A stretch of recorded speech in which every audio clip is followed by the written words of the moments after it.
مرحبا. الأرملة السوداء لقب يطلق على أنثى نوع من العناكب تفترس شريكها ما أن تقضي منه وطرها. قد يكون في ملامح كلودين الفرنسية خليلة المواطن العربي ميسور الحال فريد أبو الخال شيء من ملامح تلك العنكبوت. هذه القصة تكشف ذلك. أتمنى أن تروقكم. الأرملة السوداء. كان فريد أبو الخال المواطن العربي المقيم بالمغرب منذ زمن الحماية الفرنسية شخصا يحظى بالاحترام. كان والده المرحوم الحاج بلال أبو الخال من الرجال الذين آزروا المقاومة المغربية ضد الاستعمار الفرنسي، وقد ورث عنه ولده فريد ذاك التقدير والاحترام، كما ورث عنه أملاكه ومشاريعه، وبشكل هدوء المكان الضيعة بأطراف القنيطرة التي كانت مداخلها توفر له أسباب العيش الرغيد.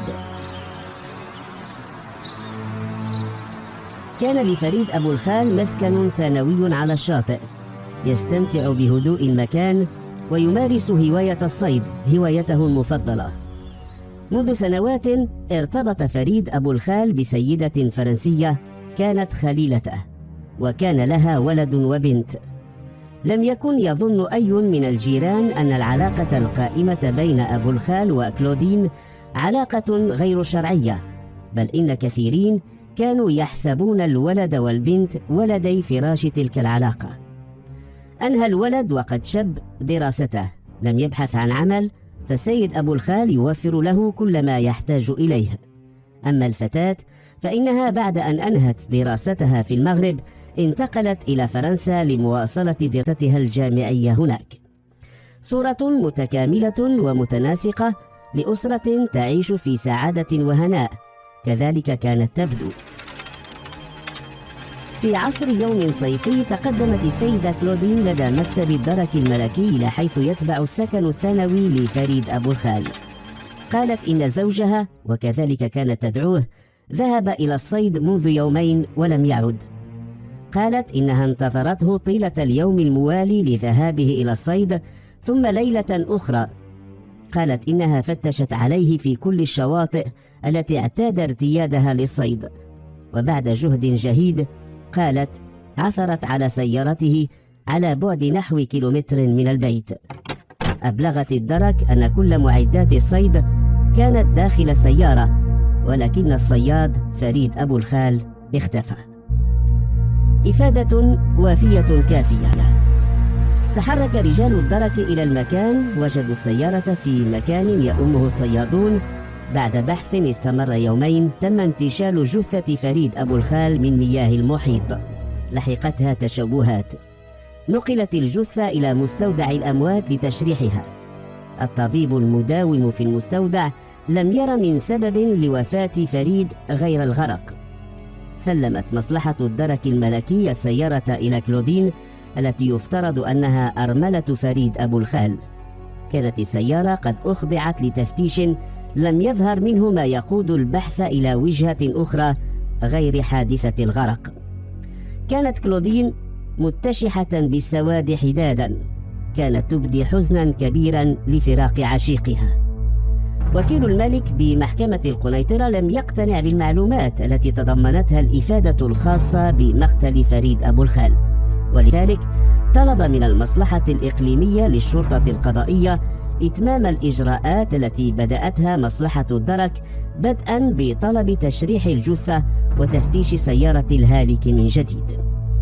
خلص التشريح إلى أن فريد أبو الخال لم يمت غرقا، وإنما مات من جراء تلقيه عدة ضربات بأداة رادة في الرأس، ولم يكن داخل رئتيه أثر للماء.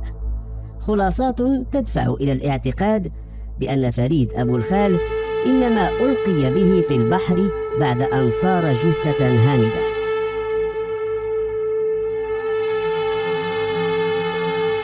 قصد المحققون منزل أبو الخال. كانت كلودين الأرملة المفترضة تتشح بالسواد، تبدي حزنا كبيرا، لم تقوى على الكلام، وربما أرادت أن تظهر كذلك، فكثيرا ما كان الصمت ملاذا. كانت السيارة مركونة في المرآب. قاموا بعملية تفتيش جديدة دون اكتشاف ما يوجه البحث وجهة معينة. كان ضمن الفريق مفتش شرطة من ذوي التجربة الطويلة في تعقب الآثار، لم يقتنع بالكيفية التي تم بها تفتيش السيارة، فطلب نقلها إلى مقر الشرطة لتفتيش أكثر دقة. البطء الذي يسير به التحقيق لم يكن مما يرضي المسؤولين الأمنيين الأعلى مستوى، فالضحية رجل ذو قدر، إنه فريد ابن الحاج بلال أبو الخال، الرجل الذي دعم مقاومة الاستعمار. ثم إن كل تأخر في الوصول إلى الأدلة قد يعرضها إلى الاختفاء والتلف. تقرر تشكيل فريق من خبراء الشرطة العلمية ومن الميكانيكيين لتفتيش السيارة تفتيشا دقيقا ولو تطلب الأمر تفكيكها. بعد تفكيك المقاعد الأمامية للسيارة لم يتوفر أي جديد، ولكن تفكيك الكرسي الخلفي عرى وجود شيء يشبه أثر دم تجمد. لم يكن الأثر ليكفي، فالمطلوب التوصل إلى دليل واضح. اضطر الفريق إلى اقتلاع السجاد الذي فرشت به أرضية السيارة، وكانت المفاجأة على الأرضية بقع دم متجمد لم يتمكن الماء والصابون من إزالتها. تم أخذ عينات من بقع الدم وأرسلت إلى المختبر قصد فحصها. أكدت النتيجة أن الدم دم فريد أبو الخال. توفر ما يكفي لإعادة استنطاق كلودين المتشحة بالسواد حدادا. تقرر أيضا استنطاق ابنها، فالبنت كانت في فرنسا للدراسة. وجد المحققون أنفسهم أمام ضنينين عنيدين استعدا جيدا فيما يبدو لمواجهة التحقيق وأسئلته، وهو ما اضطر الشرطة إلى تشكيل فرق تعاقبت على مساءلة الضنينين. انطلق المفتش الموكول إليه الإشراف على التحقيق من عدة ثغرات في أقوال كلودين وابنها، وبعد يومين أوحى لها بأنه يريد إحضار ابنتها من فرنسا لأنه يشك في أسباب غيابها. انهار الحصن الأخير بداخل كلودين فقررت الكلام.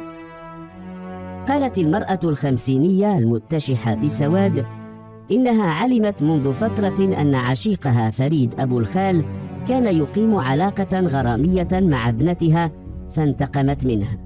قالت إنها أمدت ابنها بالمال لقتل العشيق الخائن. لما تكلمت كلودين أظهرت أنها تريد أن محققين بكل شيء. قالت لما قتل ابنها عشيقها أبو الخال ساعدته على وضع جثته في كيس بلاستيكي وحملاها إلى السيارة.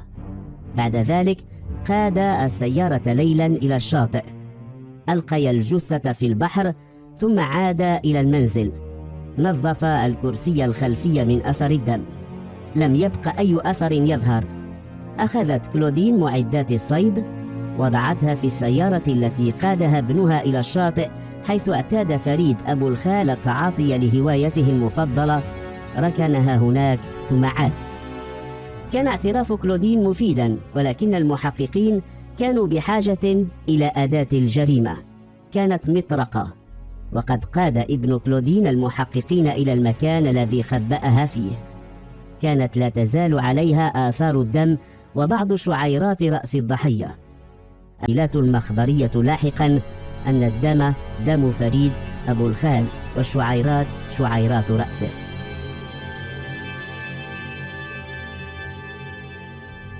لكن ما الذي جعل كلودين تقتنع بوجود علاقة غرامية بين ابنتها العشرينية وعشيقها الذي كان قد تخطى 60؟ أثناء تعميق البحث قالت كلودين إنها علمت صدفة بتلك العلاقة.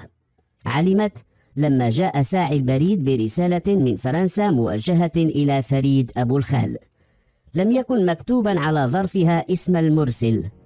دفعها فضولها إلى فتح الظرف، وكانت الصدمة رسالة غرامية من ابنتها إلى فريد. أخفت كلودين الرسالة وترصدت رسائل أخرى، 3 رسائل، في إحداها تلميح إلى أن فريد أبو الخال كان يعد لهجران عشيقته كلودين ليستبدلها في باريس بابنتها الشابة التي وقعت في غرامه ووقع في غرامها. الرسائل الثلاث كانت ترقد في خزانة حديدية في إحدى الوكالات البنكية. إلى هناك رافقت كلودين محققي الشرطة لتسلمهم الدليل على دوافع الجريمة. كانت كلودين تظن أنها بقتل فريد أبو الخال ستكون انتقمت لكرامتها من عشيق خائن، وفي الآن نفسه ستكون قد احتفظت بابنتها التي نافستها على الخليل. اتشحت كلودين بالسواد لتبدو في زي أرملة حزينة مكلومة. كانت أرملة سوداء، والأرامل السوداء عناكب تلتهم أزواجها.